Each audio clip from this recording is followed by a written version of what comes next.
What's going on, everyone? Alex Da Silva, Happy as Larry Group. I hope you are well and welcome to your daily dose of happiness. I hope you're having an amazing day, afternoon, evening, wherever you are in the world. And as always, just be great, fantastic, phenomenal, enjoy your life.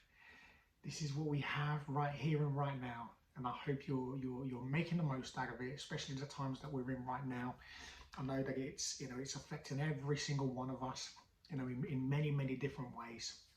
So I'm always sending love, kindness, care, compassion, positive, high vibrations to you guys, that you can continue pushing through this and living life.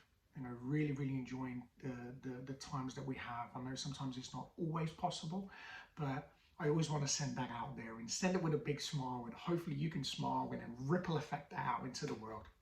So today I want to talk to you guys about about a topic that's very close to my heart. It has completely changed my life, but worryingly, this is something that is affecting people now more than ever, especially in the times that we're currently in at the moment. The effect that this is having on people is phenomenal. It's having a huge impact on us globally, not just locally, not just internationally, globally. And the thing is, with every single thing that we do has a ripple effect. You do something positive, that ripple effects. You do something negative, that has a ripple effect. So I want to ask you a question. Are you an addict? Are you an addict? Now, that's a question you have to answer for yourself. I've learned it's very easy to point fingers and say, you drink too much, you party too much, you go out too much, you do too many drugs, you eat too much, you have sex too much, you have too many relationships, you buy too many things, you smoke too much, blah, blah, blah, blah, blah, blah, blah. It is very easy to point the finger. But always remember, when you point one finger, there are three of them pointing directly back at you. So the first thing I always say about things like this is reserve self-judgment. Reserve judgment towards others, and also self-judgment too. So there is that. Actually, that wasn't a wrong thing to say, because judgment is something that will keep us in that place. It will keep us in the low self-esteem. It will keep us in the ego. It will keep us trapped in this addictive behavior. But first of all, let's establish what is an addict. My thought process as what an addict was before was a man or a woman sat on a park bench drinking or with a needle hanging out their arms. Did you ever see someone with a needle hanging out their arms? I grew up in the East End. You see a lot of things. I grew up in Brazil, and you see a lot of things. The saddest thing about it, I never forget, I must have been about 9 or 10 years old, and young kids, as young as me, as I was at the time, would have these paper bags, and they will be sniffing shoe glue. Now, that stuff will blow your head off, but also it will kill your brain cells quicker than anything else. And it was a real shame. What a shame to see these kids sniffing glue. And this stuff is powerful stuff, especially back then as well. You could smell that stuff for meters away. So an addict is someone who compulses and obsesses and overindulges on people, places, and things. So an addict is someone who compulses, obsesses, and overindulges on people, places, and things. Now, what does that mean? As I said, our conception of what an addict is someone who drinks too much alcohol or takes too many drugs. Even sex addiction is also something that, has become a bit of a label as well. But the two key labels are you're either a drug addict or an alcoholic. And that's far from the truth. So if you think of what I've just said there, people, places, things. Now, what does that mean? How can you become an addict to a person? Well, you're addicted to relationships. There are a lot of people who may have suffered trauma, rejection, You know, or there may be some other underlying issues there growing up where they may not have had the nurturing, the love, the kindness that we all deserve, that kind of that unconditional love that as we're growing up as children, you know, we need those things. You know, we need that in our lives. So sometimes when that's missing from our childhood and our adolescence or throughout our lives, what we try to do is we have to seek that somewhere. We're human beings. We are not meant to be divided. Man and a woman comes together. What do? We procreate. We create more and more and more. So we're not meant to be on our own. Of course, spending time on your own is a nice thing every now and then, but all in all, we are meant to be together. Really think about this one. We are meant to be together. We are not meant to be apart. So people can become very addictive to other people. You know, it can become a huge obsession. Or you can be one of these people where you just jump from relationship to relationship to relationship to relationship. You've got some commitment issues there, but you are still practicing those kind of addictive behaviors where it's fulfilling a need. That person that you're coming into contact with, for that time, they're giving you that high that you need. Almost like sniffing a line or injecting something into your body, or smoking a spliff, or taking a shot of vodka, tequila, whatever your poison is, or just having that drink, you know, like in the summer times. I'll never forget when it was summer, really beautiful and hot, and couldn't wait to get out of work. If I could get out early, I would, so I can get down to the bar or the pub and just have that first cold pint of beer or you know, something, and just enjoy that. And you're like, oh God, and everything will just soothe. You recognize that feeling? But then for me, and I will get into this, it will then become a bit more of an obsession, and I'll get into that in a little bit, so bear with me. Places. People who become obsessive with places. Usually people who are addicts, they don't like to sit in one place. They like to keep moving around, whether you're moving a house, you're moving a job, again, moving from relationship to relationship, moving cities, moving countries. I have heard stories, and a lot of stories, of people who just keep moving and moving and moving from one place to another, one place to another, one place to another. Why do we do that? Again, it's the thrill, it's the seek, it's that hit of dopamine that we all seek. It's that rush, that adrenaline. So for us, and again, it's that there is also the other element of that sense of, you know, insecurity, low self-esteem, the ego, not belonging. Because some people were really chasing to belong and to fit in. Others, they still want the same thing, but because of our behaviors and how we are and who we become at that time, whether it's currently or previously, what we do is we seek all of the things that are missing from our lives, but then we have a self-destructive button, or we have commitment issues, or there could be other underlying issues, that there will be a list of those, which make us then kind of just go, oh, I need to get up and go, and then we disappear. Things, being obsessive, compulsive, and hugely addicted to things. I know people who are hoarders. They hoard everything. Their house are covered with things. Some people are comics, some people are toys, some people are dolls, some people are just things, newspapers, articles, you name it. It could be anything. So when I say things, it could be shopping. Some people are addicted to shopping. Some people love shoes, handbags, clothes. Doesn't matter whether you're a man or a woman. I used to have about 30 pairs of shoes. And that's for a man. That's just shoes. That wasn't including trainers.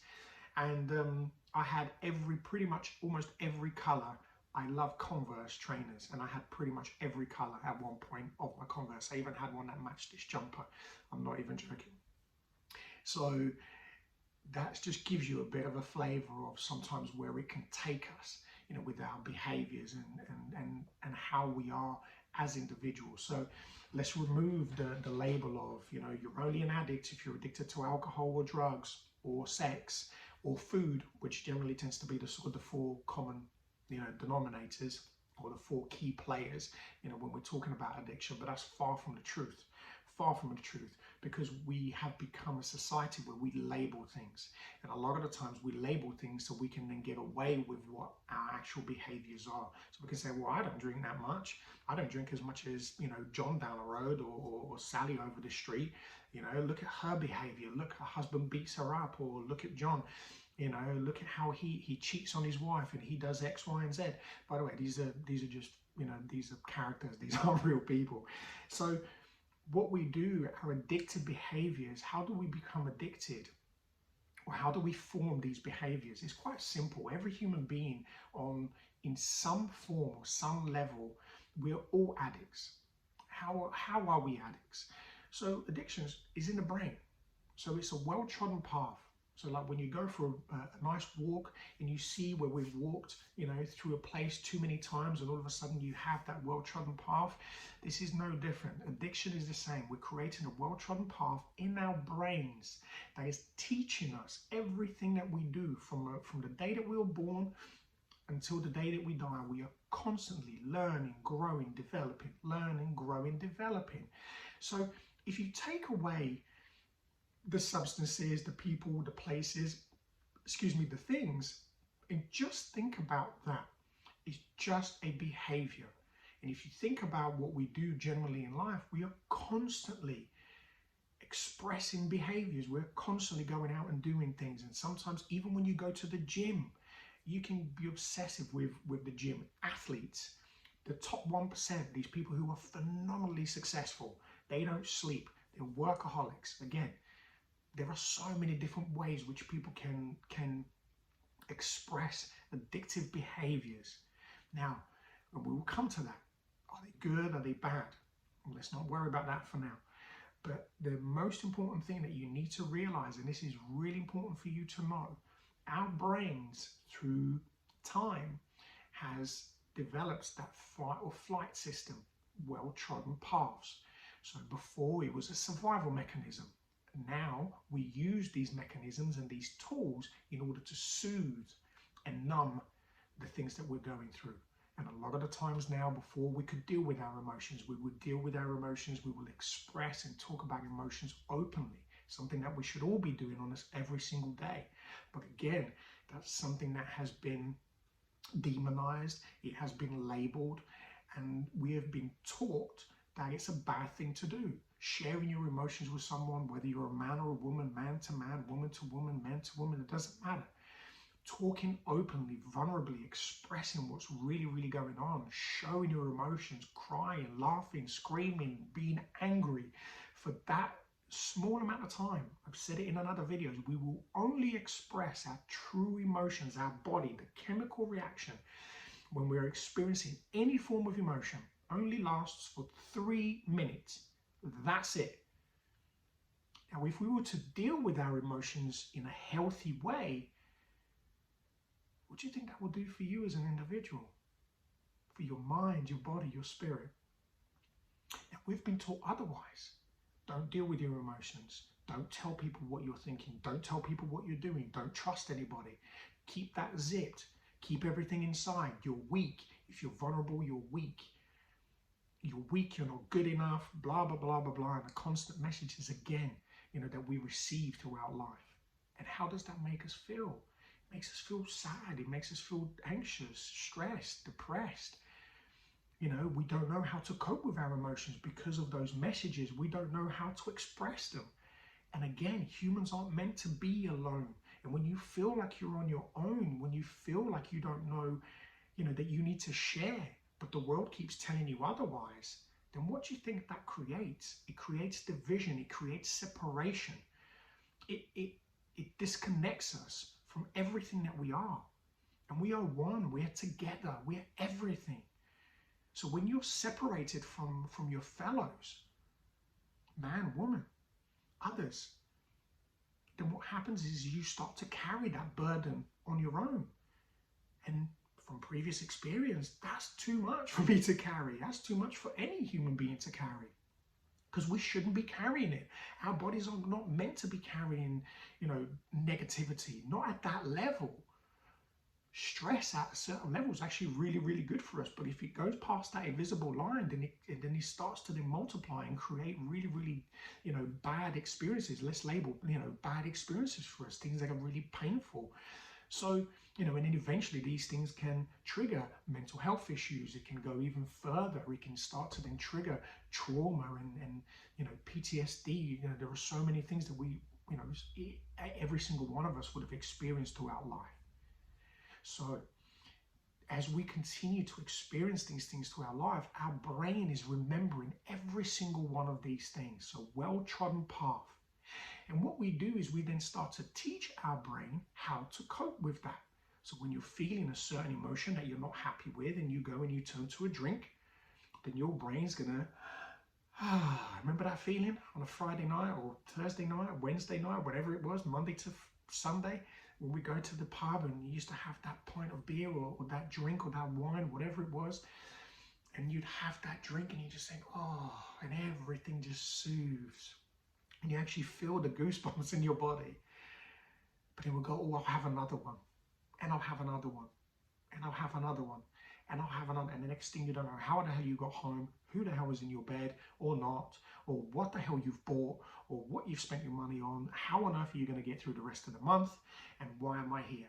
But what you did teach your brain is, this makes you feel good. Okay, I'll remember that one for next time. So Friday comes and that feeling comes over you again. Let's go and have a beer. And then you go and talk to John and Sally and, and Barry and whoever else. And they all go to the pub with you because everyone comes with you. We all connect to the same energies and we all go down a pub and we do the same thing. And then we do the same thing. And then one drink turns to 5, 10, 15, 20. Or if you're, a smoker, you just keep smoking because you're too stressed, you're too anxious. And what that does for us is you're constantly telling your brain how to deal with this situation or situations, people, places, things. If you're uncomfortable about something, you're in pain, and you're using these tools and mechanisms in order to self-medicate, in order to make you feel better, then your brain is remembering these things. Your brain is the most powerful machine on the planet. So the more and more you teach yourself, the more and more your brain's going to remember. And the more and more you affirm to your brain that this is okay, behaving in this way is okay, every time you behave a certain way or you do something that has any form of resemblance to what you did before, that's how powerful your brain is. Your brain will say, well, why don't you go and have a drink? And that's how it starts. This is how your brain starts to pick up these behaviors. And then what happens from that? So what are the traits that we start to create? As we're now down that path, we're starting to create that path and, we're going out, we're having fun, and we're doing whatever it is that we do, whether we're focusing on people, places, things, or whether we're drinking or using drugs or smoking or shopping or going to the gym or we want to become the best on the planet as an athlete or as a business owner, as an entrepreneur, whatever it may be, it doesn't matter. Or you want to be an artist or an actor, you can literally put this on every single thing that we do on the planet. So what are the traits? So the traits that we experience as we get deeper and deeper into this behavior, into this way of living, it creates a lifestyle. We start to be, we create these compulsions and we start to then obsess. We become really obsessive about people, places, things, and just, constantly that Friday afternoon where you just want to have that drink, or even sometimes if it gets to the point where you wake up in the morning on a Monday and you're already looking forward to Friday and you say, oh my God, I can't wait for the week to end. Does that ring a bell? When you wake up on a Monday or you go to sleep on a Sunday night and you're already wishing it was Friday. I know so many people that do that. I used to do that. I used to get up on a Monday morning and just think, oh my God, I've got another week of this. I've got to do this again. God, I can't wait till Friday. And that's how it would be. I wouldn't even focus on the day. Of course, I'd get through my day, but I couldn't wait till Friday. And it got to the point where Friday was too long. So it became Thursday, and then it became Wednesday, and then it became Tuesday. And then I just thought, well, I might as well just do it every single day. Let's just make it every day, because that's fun. This is what we do. YOLO. Let's live life, man. You only live once, right? Don't tell me what to do. But it's that obsession that's constantly, see, this is the front, this is the mask. But inside, it's the obsession that keeps ticking away at you, because you've taught yourself how to behave. You've taught yourself these messages. You've taught yourself how to live now. These are your tools. You've created these tools. You've materialized this way of living. So now it's learned that every single day, this is how you have to be. Every single day, this is how you have to behave. Every single day, this is how you have to conduct yourself. So these become your natural everyday traits. Now, of course, if you're to show those traits, remember, because we don't show our emotions to people, we don't put ourselves in a vulnerable state. We keep everything, we put our masks on, whether it's makeup or we put a smile on or this brave attitude. Look at her, she's so confident, he's so confident, they're so successful, wow, look at them. But deep inside, that thing keeps ticking. The messages that you've kept stored in here keep telling you that you're not good enough. On one side, you're still that POS, that you're nothing, that you're fat, that you're ugly, that you're not good enough. That you keep reading these magazines with six-pack and beautiful men and women, and you keep looking at them and thinking, God, why can't I be them? Completely forgetting and ignoring who you are. And that obsession keeps ticking. And then it gets so painful that you say to yourself, God, I can't do this. I need to, what do I do? How do I make this stop? And then what do we do? What's the next one? Numbing. We go and we numb. And this is how we then live our lives. We continuously numb who we are. We lose our identity completely because we've become something else. We start to chase, so now we stop looking inside and we start loving every single thing that we are and embracing the beautiful human being that we are. And we've lost that because we've created this thing, this, unfortunately, this disease that's now forming inside us, this behavior that we call addiction. And all of a sudden that's all we're chasing. And what we start to do is we then start to really focus on people, places, things, because you are now so lost. You don't know who you are. You've got so many masks on and so many different lifestyles and so many different lives that you don't know what's right or wrong, what's truth and what's not anymore. But yet you continue fighting on because that's who you are. You put a smile on your face and you say, come on, let's have a great day today. But deep inside, all you want to do is you just want to kill yourself. Or you just want the pain to stop. So you numb. You numb. You numb yourself with the behaviours that you've taught yourself. I'm just going to buy a pair of shoes. Oh, actually, this looks nice. Oh, there's a sale on. Oh, I might buy two. Oh, I tell you what. Oh, you can try them and then send them back. Oh, wow. Well, let's go shopping then. I'm going to go out with the guys or I'm going to go out with the girls tonight. So, hey, let's buy the wardrobe.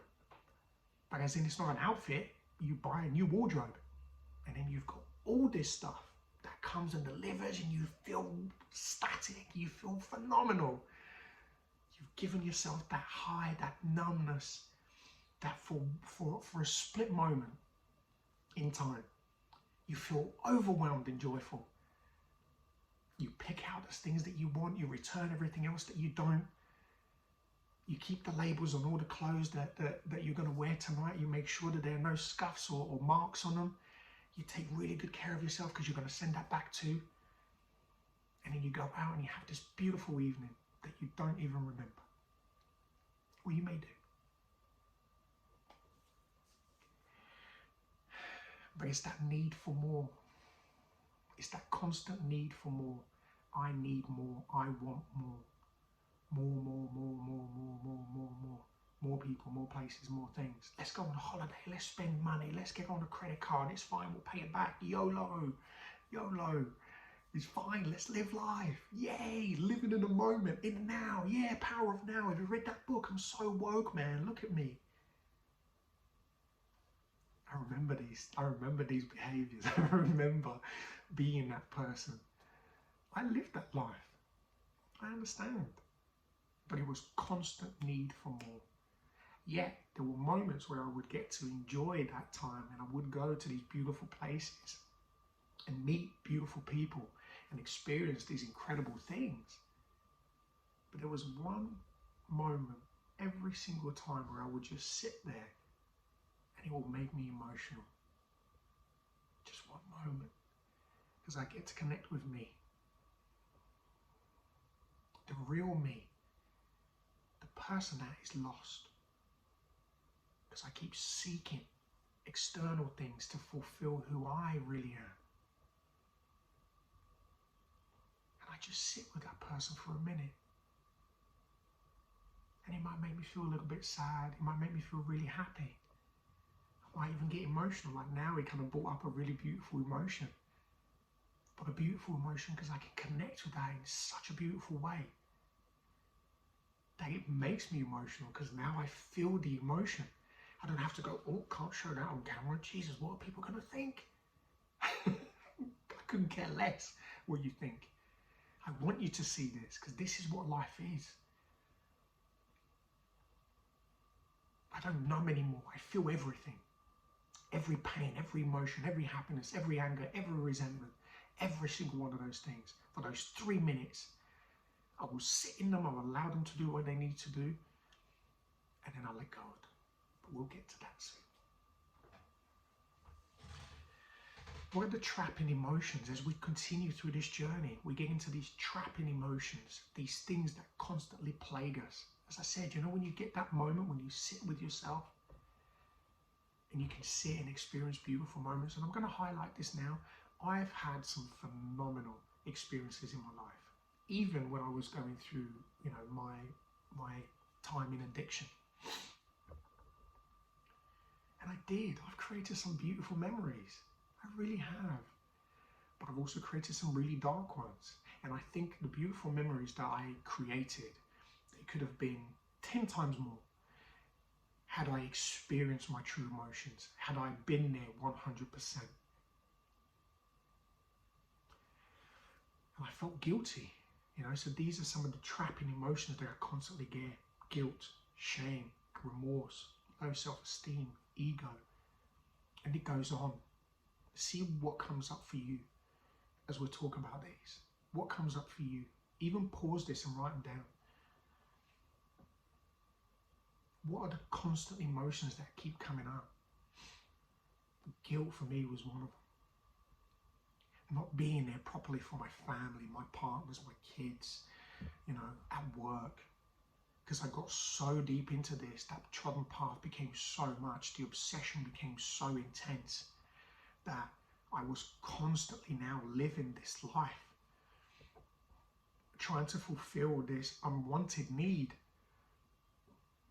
not understanding how on earth I'm going to deal with my emotions. What do I do with this? How do I come out of this now? Because now I'm in. I feel like I can't get out. What the hell do I do? How do I get out of this? And that was the constant thing. How do I stop this pain? How do I stop feeling like this? How do I stop feeling like I'm not good enough? How do I stop thinking about killing myself? I don't want to do that, but I don't see a way out.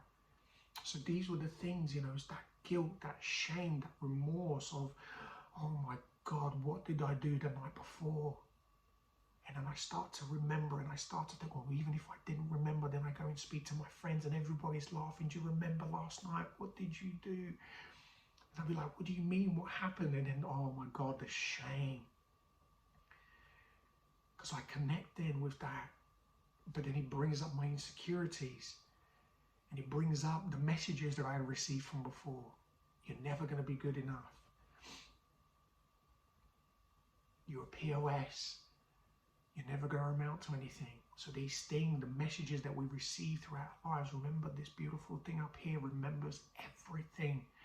Everything.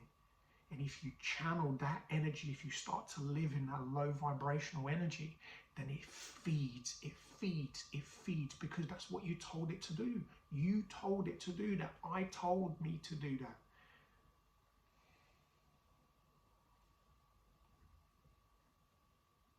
And my self-esteem just gets lower and lower and lower. But remember, I cannot show you that because it's weakness. I'm weak if I do that. I'm weak anyway. I'm dying inside. But I have to keep fighting. I have to keep pushing forward because that's what society tells us. You cannot show weakness. You cannot give up now. You have to keep going. You have to succeed. You have to make money. You have to do everything. Like, okay, let's go. So I have no self-esteem left. So what turns up? The ego. Ego turns up to save the day. Or so I thought. I thought it was confidence. I thought that was just me being confident. But then when I look back and I'm looking down on people and I'm judging and I'm talking behind people's backs, I'm gossiping. Look at her, look at him. Even these behaviours are traits of addictive behaviours. You're feeding off that energy. You're feeding off of that because your self-esteem is so low. You judge everybody else to make yourself feel better. That's what I did. I did that. I behaved in that way. I wasn't loving, I wasn't kind. There was a part of me that was, because growing up, thankfully, I had, love and kindness in my life. Thanks to my grandmother. Oh, she's up there now in heaven, but she's always looking down. And thanks to her, she gave me that. She gave me that love, that kindness, everything that I needed, the lessons that I needed, that stayed with me. They stayed in here because these are the true emotions that we're supposed to live by. But I was gossiping, I was challenging, I was rude, I was arrogant, I was cheating, I was misbehaving. I didn't care about people, places, or things. I thought I was everything. I thought I was better than every single one of you. I was walking around like I owned the place. And a lot of us do. You may not show it in that way, but your ego will tell you otherwise. Don't listen to that. That's not who you are. Because when you're humble, it hurts. If you're feeling pain now, and it resides with you, and it makes you feel painful, and you feel a little bit like, oh, I do that. Humble yourself, because that there is what raises your self-esteem.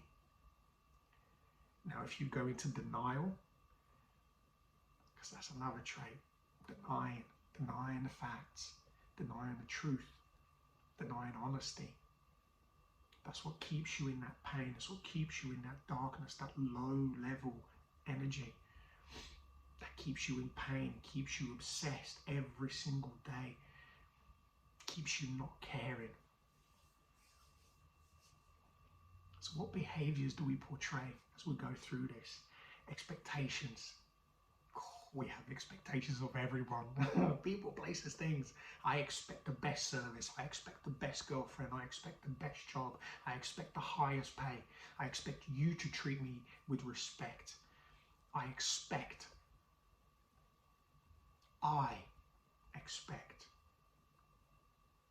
But do I share those expectations with you? No. Why would I? I want you to keep going. I want you to keep failing, because it feeds my addiction. It feeds my low self-esteem.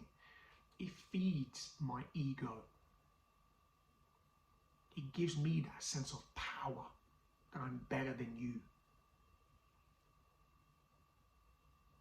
So I keep you in expectation that you're never going to meet. And when you do, I raise the bar.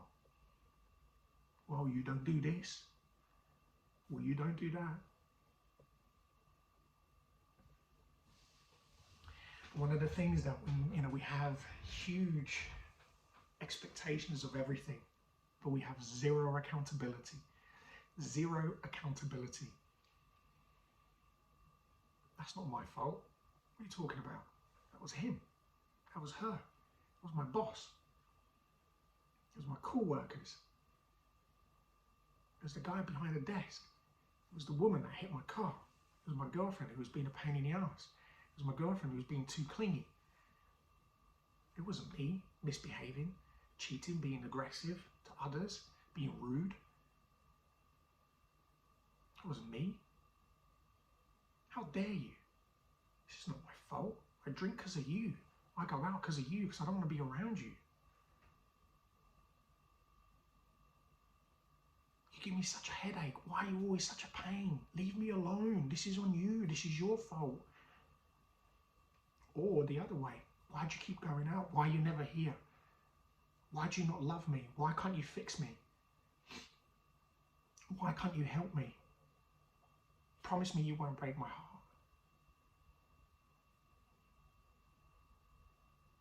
So these are some of the things that we use.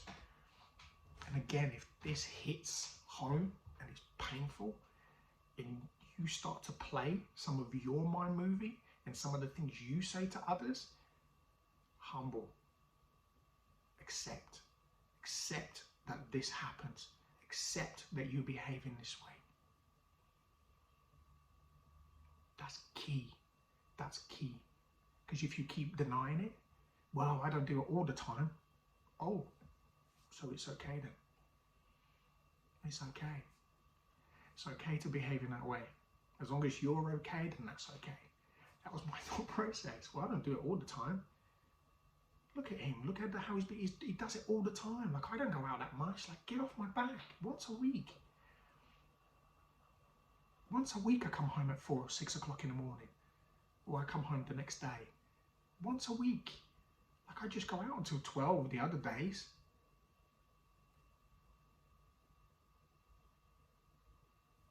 And you can put this into any single form of behavior, any single form of thinking. And if your little brain is ticking away at some of these, and these are coming to the forefront, good, good.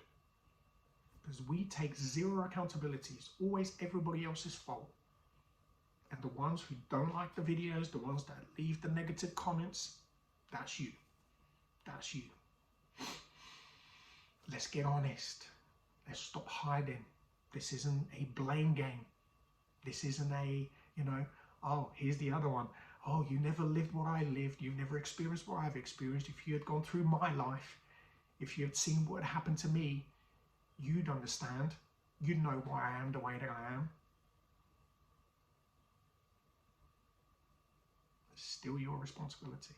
Some things, and I will say from my heart, having gone through it myself, there are some things that you cannot control. And I will say that. And some of you know exactly what that is. There are some things that are out of our control. And that is never, ever your fault. Never. But what you can do, as I've seen many do, is they go through the healing process. And yes, there is healing through that. You can heal, you can succeed. I see so many people. I have done it. Lucy have done it. We work with other clients who have done it. I have witnessed time and time again. So there are a number of things that when we are not old enough to be able to control or say no to, or we don't understand, then yes. That's something that, we can't protect ourselves from. And I've been there. But the truth is, you have to work with yourself. You have to work with others. You have to take that accountability and understand that not everybody is that way. Not everybody's going to teach you. Not everybody's going to treat you in the same way. That is a trauma. PTSD is a real thing. Severe PTSD. So I understand. And I wanted to share that because I know if somebody was watching this and they went, yeah, but I've been through this, or this has happened to me. And we're talking about, sexual abuse or childhood sexual abuse or rape. And I'm saying, we're adults here. These things are out of our control.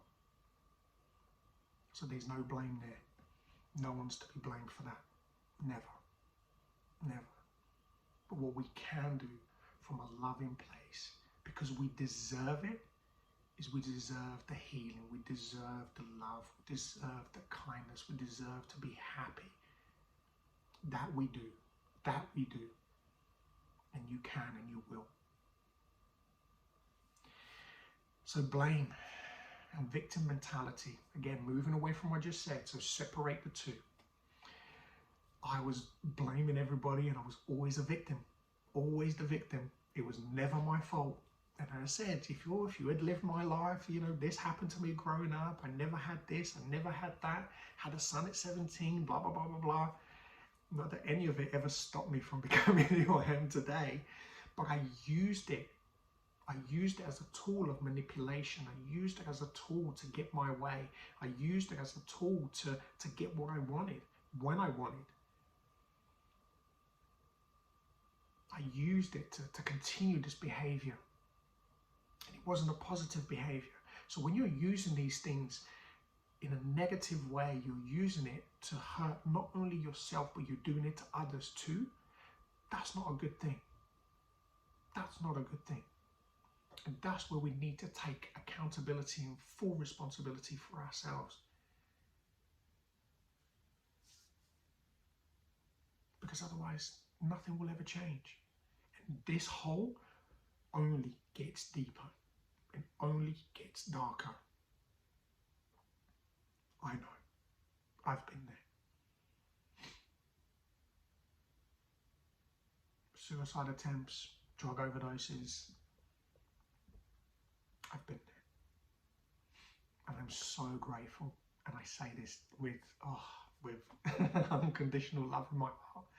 To be here, to be alive today, to be able to tell this today, here, share this story, share this experience. Because I know the times that we're going through now, they seem so dark, they seem so, you know, we can't see for some, you know, we can't see the light at the end of the tunnel. But trust, have faith that there is somebody there, a guardian, an angel, who's holding that torch. They're standing behind you.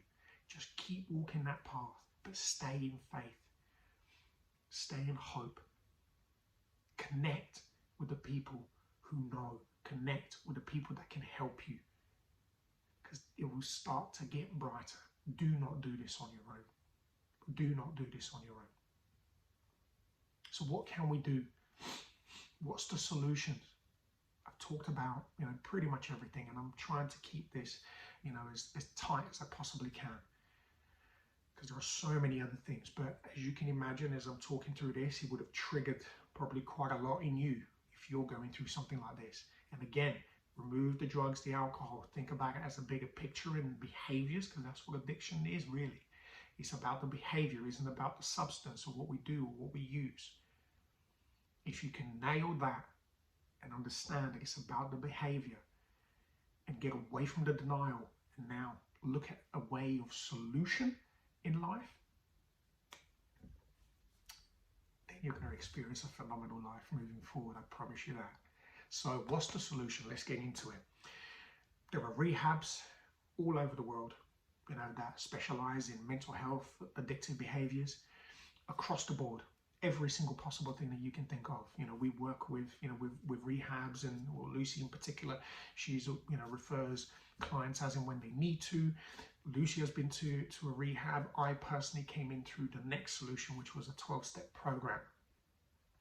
There are different fellowships out there, CA, AA, NA, CA, Cocaine Anonymous. They are not just about cocaine. They are any drug, any alcohol, any behavior. Very welcoming, very open arms. Fellowships are. AA, a little bit more old school. They are very much about, you know, alcoholism. But again, fellowship, very open arms. If there isn't a CA near you and there is only an AA, then don't miss the boat. Don't think just because drugs was your main thing and not so much alcohol. A lot of people who have any form of addictions, they cross-addict. They cross-addict. And I found that myself.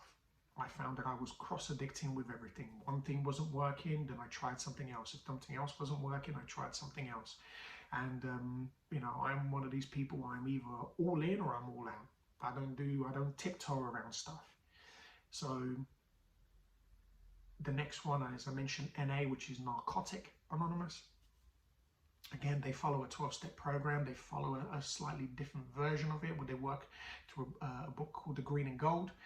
Still a 12-step program, But again, fellowship, open arms, you know, in everything. When you're looking for a form of recovery, you want to find a fellowship. You want to find a group of people who are going through the same thing. Now, if you're experiencing, you know, relationships and sex addiction, there are fellowships for that. You know, there are Gamblers Anonymous, there are various different fellowships there who follow this 12-step program. So the 12-step program is a phenomenal tool to help you to understand your behaviors, to understand who you are as an individual as well, to help you to find the initial healing. And what the 12-step has done for me is it gave me a baseline. It gave me a really strong base in order for me to really continue to learn, grow, and develop my life, but in a positive way. In a positive way. And today I still practice it now. You know, this year, one day at a time. You know, in June, I'm going to get to the 5-year mark, which is a huge, you know, it's a huge milestone. You know, for somebody that went from, you know, not really being into drinking and using at all to then becoming a full-blown addict and have gone through, you know, my own journey. You know, I've seen it really benefits, you know, it's benefited my life hugely. Now, here's the thing. A lot of people, they use the word God a lot.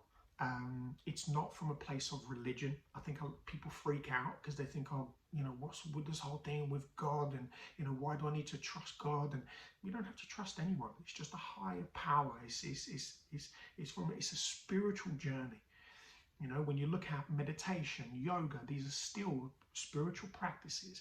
And even in those, they teach you, you know, a lot of it is about us getting away from us, getting away from the negativity, you know, and helping others. Remember, it's that ripple effect. And getting into a spiritual practice is not a bad thing. I came in and the first thing I went is, what the F is God going to do for me? Because I was so resentful, thinking, you know, again, zero accountability. I was even blaming God for this. I was blaming Jesus, God, every single religion in the world. It was all your fault. Because if you were so good, why didn't you do anything for me? Oh, I got humbled. Because I trust. Now I understand that that's what happened to me. I was guided into this journey. I trust that. And I see it every single day. Every single day. So it's not about religion. I'm not a religious person by any means. I practice spirituality. I read all forms of religions. And I find, you know, I find it all fascinating. But all in all, the message is always the same. Even in the 12-step, it's about connecting with others. That's what it is.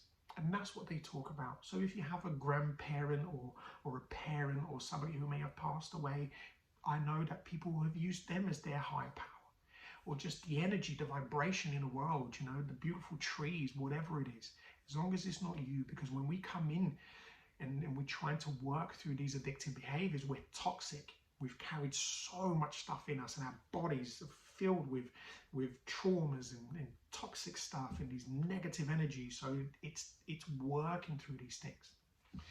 Now, there are other forms of other programs that are out there that you can work. It's completely slipped my mind, but I can put the information in the comments, and I can put the information on the blurb as well.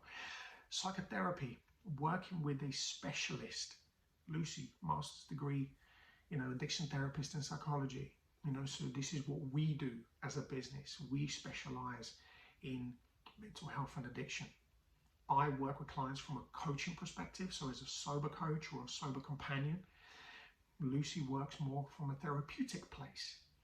And it's so important for you to go in and go deep into those roots and pull those roots, you know, up, not just pluck away the weeds, pull the roots, go through the experience and really start to kind of understand why you are here in the first place. If you've watched this video so far, you would have uncovered quite a lot about yourself. And if you're in that place and you need somebody to talk to, listen, the 12 steps is not for everyone. Rehab isn't for everyone.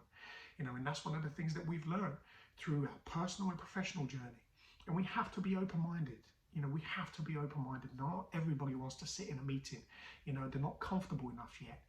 You know, we come in bruised and battered and beaten and sore, and our self-esteem is very low, and it comes to the point where our ego's given up.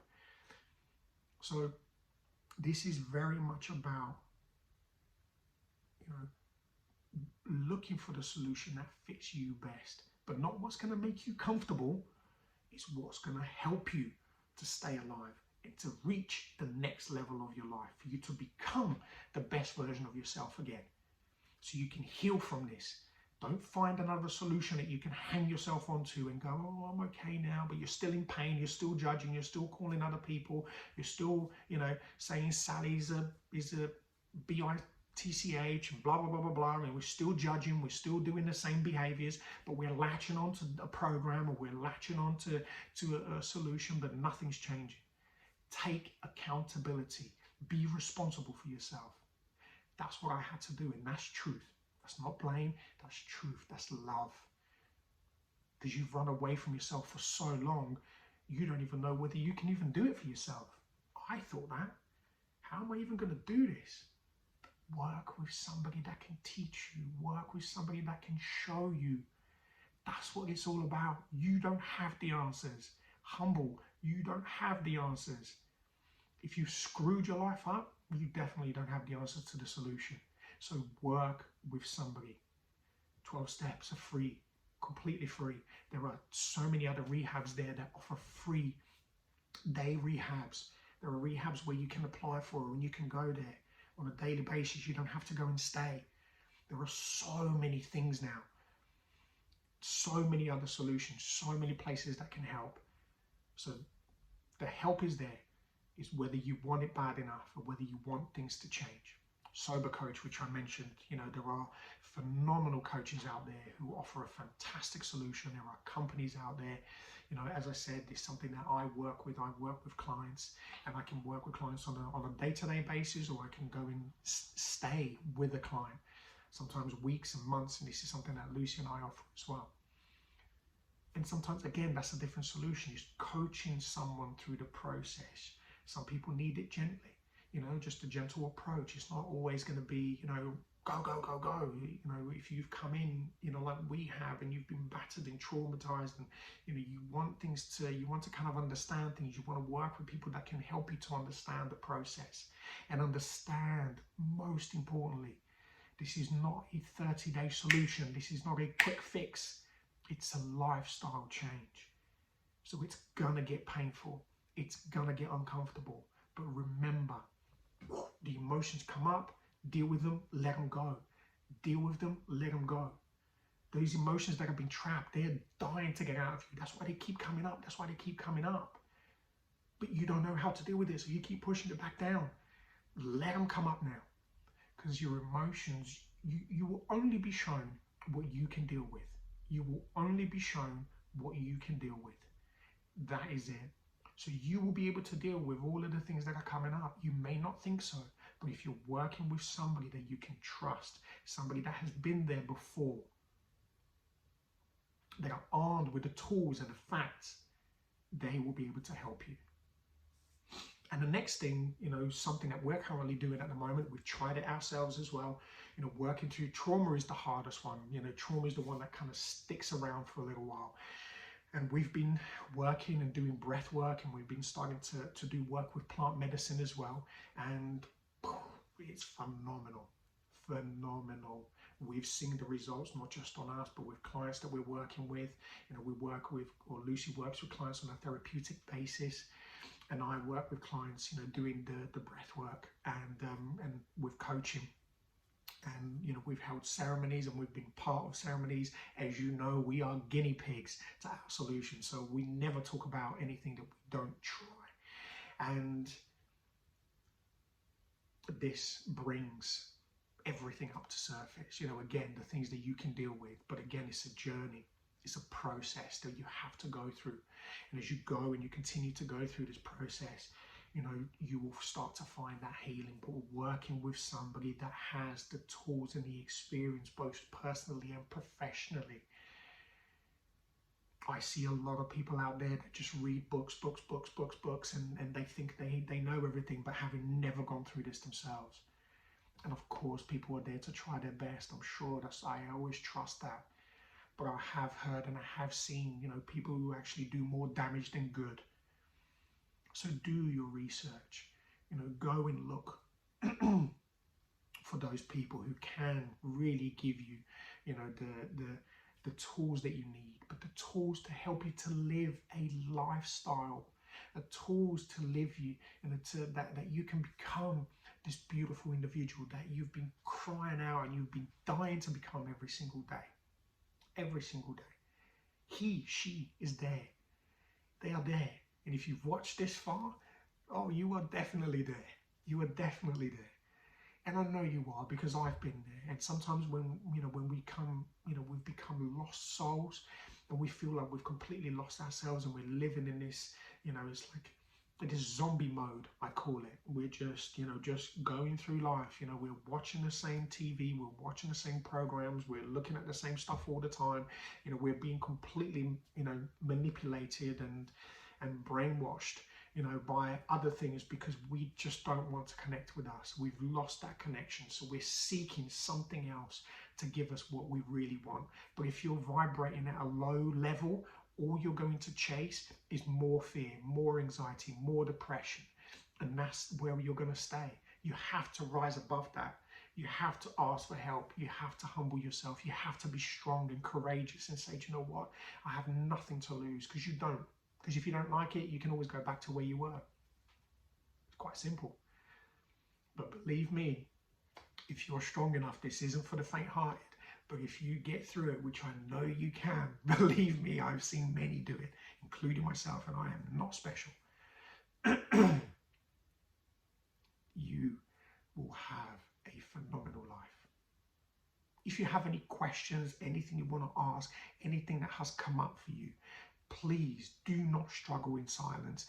Do contact me. If you want to speak to Lucy, that's absolutely fine, to drop a message or drop us a private message, and I'll be more than happy to talk you through anything that has come up for you, because I know that this is, this can be tough. But we're here to support. I hope you've enjoyed the video. If you have, then just hit that little like button, share, leave your comments below. Let me know what you got out of it. If there is anything you want to talk about, then we're here to make sure that you are supported.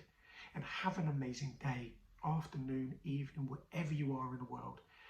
Again, be great, be fantastic, and be absolutely phenomenal today. And I'll speak to you again very, very soon. Take care.